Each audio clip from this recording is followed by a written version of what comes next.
Assalamualaikum warahmatullahi wabarakatuh. Halo semuanya, aku Safira Adlina Naiman dari Poltekkes Hermina, program studi farmasi. Kali ini, aku ingin membahas tentang bahan kimia dan material industri berpotensi bahaya. Sebelumnya, kalian udah tahu belum nih, apa itu bahan kimia dan material industri?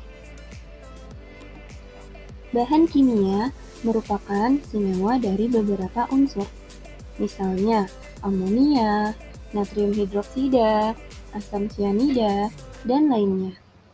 Sedangkan material industri adalah produk dari campuran maupun reaksi dari beberapa senyawa, misalnya urea atau pupuk, pestisida, zat warna, tekstil, dan lainnya. Bahan kimia maupun material industri yang digunakan dalam proses industri merupakan bahan berbahaya dengan tingkat risiko yang berbeda loh. Mulai tingkat risiko yang ringan hingga yang menyebabkan kematian. Oleh karena itu, adanya identifikasi bahan berbahaya. Identifikasi bahan berbahaya meliputi yang pertama, periksa bahan berbahaya serta prosedur penanganan khusus, yaitu dengan mengamati label kemasan atau keterangan lainnya. Yang kedua, identifikasi bahan-bahan, yaitu dengan mencatat nama bahan, data keselamatan, penomoran, spesifikasi teknis, sifat fisik, dan sifat kimianya, serta keterangan lain yang diperlukan.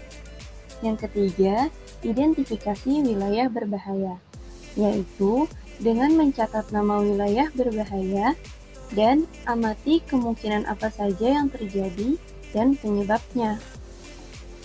Yang keempat, identifikasi prosedur penanganan khusus, yaitu dengan mencatat nama prosedur penanganan khusus, mengamati dan mencatat kekurangannya, serta menyusun laporannya.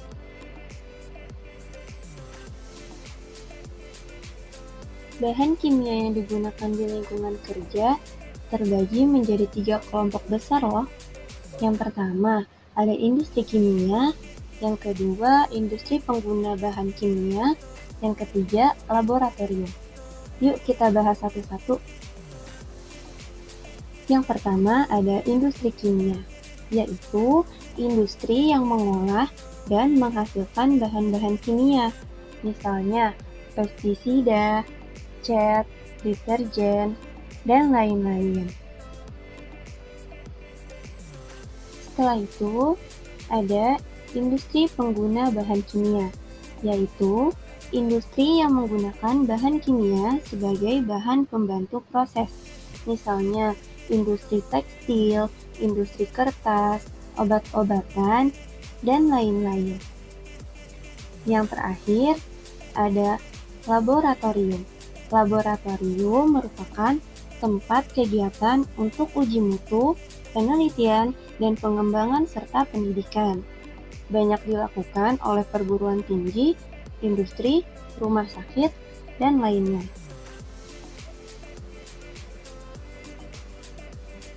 Di slide sebelumnya sudah membahas tentang identifikasi bahan berbahaya. Salah satunya dengan mengamati label yang terdapat pada kemasan, karena label yang menempel pada kemasan bahan kimia dapat memberikan informasi penting mengenai identitas bahan kimia di dalamnya, termasuk jenis bahaya, prosedur darurat, alat pelindung diri, serta nama, alamat, nomor telepon pembuatnya, serta informasi mengenai bahaya utama dari bahan kimia tersebut. Tanda bahaya ada 3. Yang pertama, bahan mudah terbakar. Yang kedua, bahan berbahaya bagi kesehatan. Dan yang ketiga, bahan yang merusak jaringan. Simbol bahan mudah terbakar. Yang pertama, mudah meledak atau eksplosif.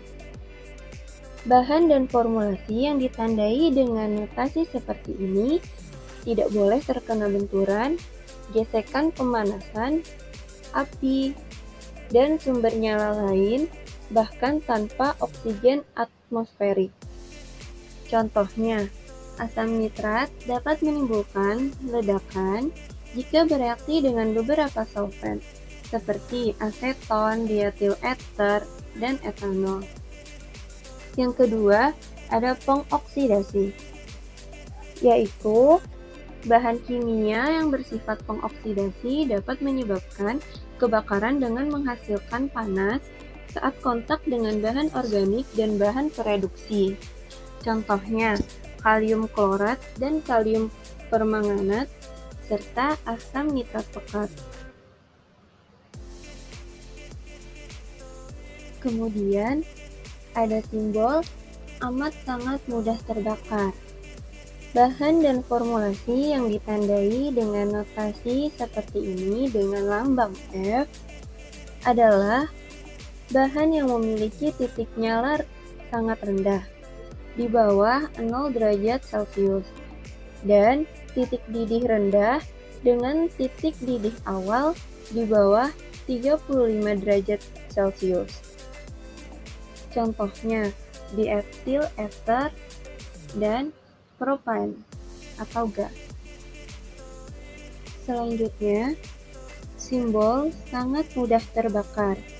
Bahan dan formulasi yang ditandai dengan notasi seperti ini mempunyai titik nyala rendah di bawah 21 derajat Celcius.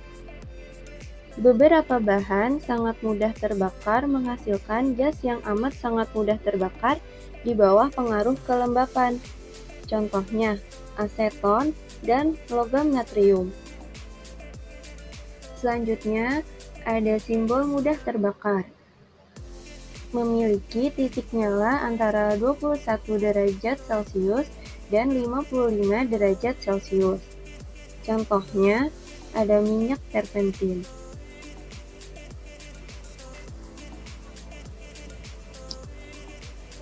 Setelah itu, ada simbol bahan berbahaya bagi kesehatan. Yang pertama, ada simbol sangat beracun. Bahan dan formulasi yang ditandai dengan notasi seperti ini dan dilengkapi dengan lambang T dapat menyebabkan kerusakan kesehatan akut atau kronis dan bahkan kematian pada konsentrasi sangat rendah jika masuk ke tubuh melalui inhalasi, mulut, atau kontak dengan kulit.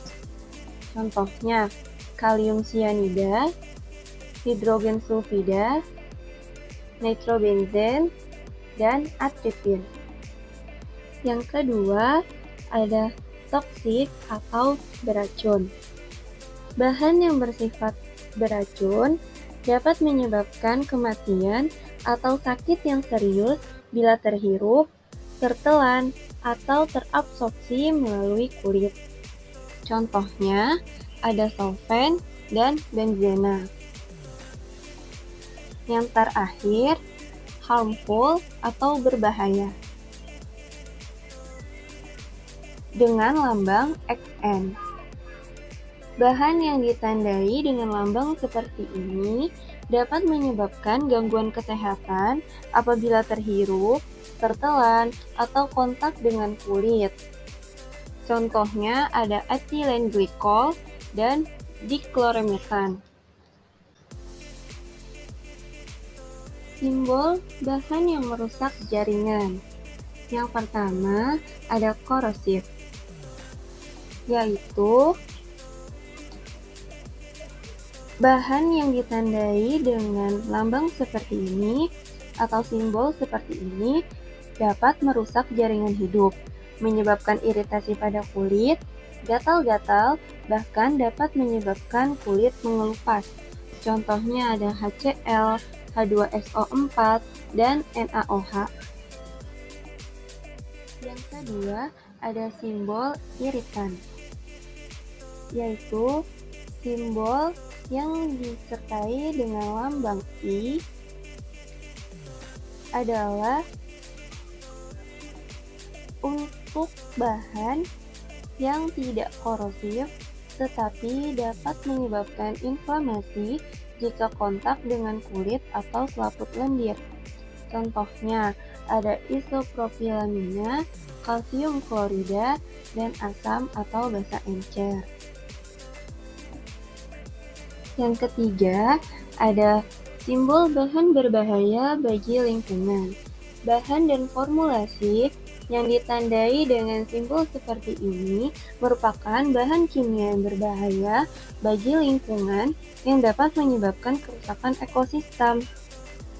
Contohnya, ada tributil-timah kloroda, tetraklorometan, dan petroleum hidrokarbon seperti pentana dan bensin. Sekian pembahasan kali ini. Kurang lebihnya mohon maaf. Semoga dapat bermanfaat. Terima kasih.